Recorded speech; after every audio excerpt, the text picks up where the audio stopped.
तारखेलाच येणार होतो, मी ठरवलेलं होतं 14 तारखेला जाऊन बारामतीकरांच्या पुढे नतमस्तक व्हायचं, त्यांना अभिवादन करायचं, त्यांना सॅल्यूट करायचा आणि त्यांनी जी जबाबदारी दिली, मला 1 लाखापेक्षा जास्त मताधिक्याने विजयी केलं आणि त्याच्यावर माझ्यासारख्याची जबाबदारी आता वाढलेली आहे। यापुढील काळात देखील बारामती विधानसभा मतदारसंघातल्या प्रत्येक मतदारांच्या अडचणी सोडवण्यासाठी राज्य सरकारचा प्रतिनिधी, बारामतीकरांचा लोकप्रतिनिधी या दृष्टिकोनात मी कायम कटिबद्ध राहण्याचं ठरवलेलं आहे आणि अशी ग्वाही देखील मी आजच्या या कार्यक्रमाच्या निमित्तानं आपल्या सगळ्यांना देऊ इच्छितो।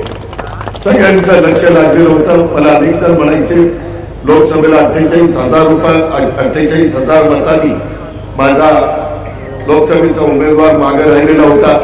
आता इथं कसं होणार, परंतु कार्यकर्ता कामाला लागलेला होता। सगळेजण आपापल्या परीने काम करत होते। वेगवेगळ्या प्रकारचे आरोप झाले, वेगवेगळ्या प्रकारची टीका टिप्पणी झाली, परंतु एक आम्ही भूमिका स्वीकारलेली होती, जनसन्मान यात्रेच्या निमित्तानं देखील महाराष्ट्रामध्ये फिरत असताना कुणावरही टीका करायची नाही। आपण ज्या काही लाभाच्या योजना दिलेल्या आहेत, आपण जे काही काम केलेलं आहे आणि उद्याच्या काळामध्ये पुन्हा जनतेने संधी दिल्यानंतर 5 वर्षाच्या करता जे महाराष्ट्राच्या सर्वांगीण विकासाच्या करता विजन एकनाथराव देवेंद्रजी आम्ही सगळ्यांनी डोळ्यासमोर ठेवलेलं आहे, ते विजन पूर्तीमध्ये आणण्याच्या करता आम्ही सगळ्या भागामध्ये फिरत होतो, लोकांना आवाहन करत होतो, माय माऊलींना आवाहन करत होतो, माझ्या बहिणींना आवाहन करत होतो, आमच्या तरुणांना तरुणींना आवाहन करत होतो आणि शेतकरी वर्गाला, कष्टकरी वर्गाला, सगळ्या घटकांना आवाहन करत होतो। सगळ्यांचं ऐकून घेण्याचं काम मतदार राजा करत होता आणि त्याच्यातून नंतर देशाचे पंतप्रधान असतील, गृहमंत्री असतील, इतर अनेक दिग्गज नेते हे आपापल्या परीने महाराष्ट्र पिंजून काढत होते।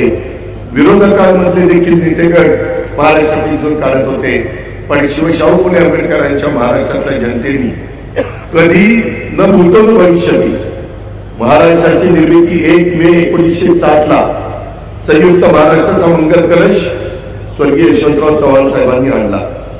आजही ती आठवण आहे, आजही त्याची नोंद इतिहासामध्ये झालेली आहे आणि तेव्हापासून जेवढ्या निवडणुका झाल्या 57, 62, 67, 72, 78, 80, 85, 90, 95, 99, 2004, 2009, 2014, 2019 आणि 2024 कधीही काँग्रेस एक संघ असताना, विरोधक अतिशय कमकुवत असताना देखील इतकं एकतर्फी मतदान झालेलं नव्हतं।